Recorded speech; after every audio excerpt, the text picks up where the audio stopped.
What up, y'all? Established Rich coming right back at you. My next topic, I wanted to discuss this video with Roland Martin. Let's listen to what Roland Martin has to say. Now you are about to see with your own eyes every single Generation Alpha, Generation Z, Millennial, Generation X, what it looks like to live close to Jim Crow. I know some of y'all are saying, Roland, this ain't Jim Crow because I can go to the club with a white woman. Mark it down. A year from now, you are going to see a dramatic drop in the number of contracts that black businesses have gotten from the federal government. You are about to see an economic calamity come down in black America because too many of us sat our asses on the couch, chose not to vote because we said, well, if I don't get nothing before I vote, then I'm not going to vote. Now you are witnessing with your very eyes what happens. Okay. First of all, this is not Jim Crow. And I know he tried to explain and tried to be or act like he was being facetious about it, but it actually was one of his top points. Otherwise, why would it be the first one that he brought up? One, by the way, that happens to not even be true. Second of all, he's saying that all of this is happening because Black America sat home.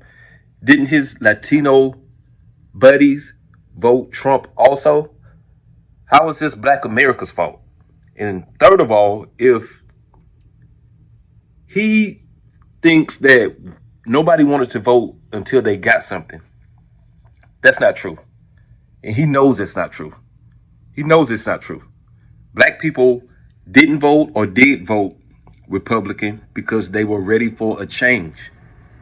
And this guy is from the school of every other civil rights leader that came before him. Not all bad, but definitely not all good. If there is not a fire, what is this guy going to do? What is Roland Martin going to do? What is Roland Martin going to do? He's either defending the Democratic Party or he's going against the Republican Party. There's no gray area for him. There's no gray area. He refuses to see anything positive that President Trump could do. Why? Because it will affect his pockets. It will affect his sponsorships. This is about money. And I'm sorry to tell you, Roland, we're starting to wake up. We see through it. This is not a black or white issue. You guys keep wanting to make it a black or white issue. Black Americans, in my opinion now, feel more American than we probably ever have. More united than we probably ever have. And we're done with being told absolutes. Because we're able to distinguish between what could be a good policy and what could be a bad one, indecisive of what party it is. That's what the new wave is starting to bring about.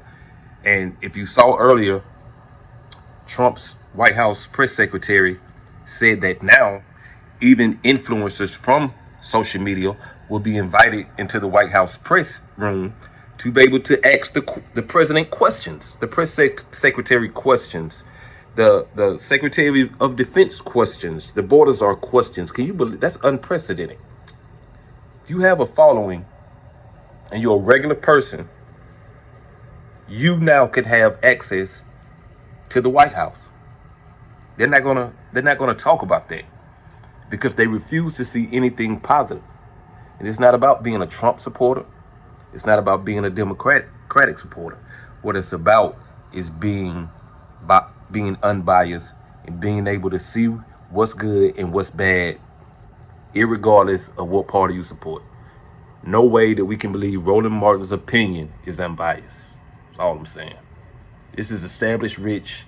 You know I'll be back with another one. Stay tuned. Peace.